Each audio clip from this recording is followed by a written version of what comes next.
Hey guys, so I wanted to talk to you about my Grizzly Jointer Planer that I purchased. So while I got it off of Craigslist used, was working pretty good for a while. I didn't really have any issues with it.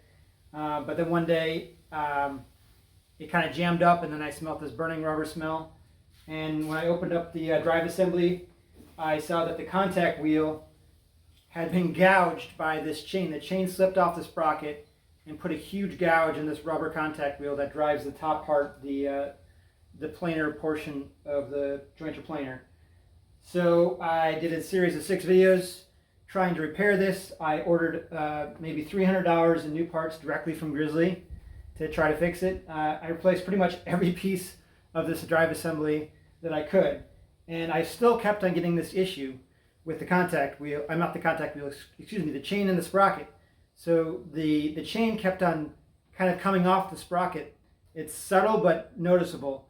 So at high speeds, that's probably what happened. I mean, it was probably flawed all along, and it just took a little bit of maybe feeding something that was a little heavy through it, and the chain slipped off and gouged up the contact wheel. So again, I spent 20 hours trying to figure this out, could not figure it out. I actually finally tracked down a guy here in the local Central Florida area that works on machines like this. They're rare people, so if you find one, definitely keep his number in your phone book. And he took it apart, spent an hour or two looking at it. Again, this guy's a professional, I'm not. I work in IT, so I just tried to use the manual and common sense to try to fix it.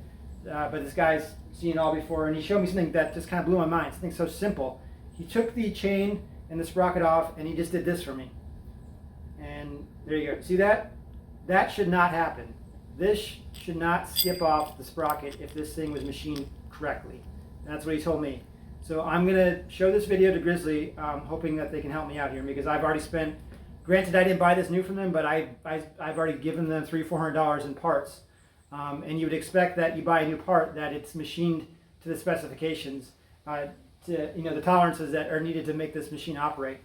Not going to get into it, but the motor house will now quit on me too. So I think maybe also the moral of the story is I'm not going to buy used again. Maybe if this was a new Grizzly, I don't know what abuse this thing went through.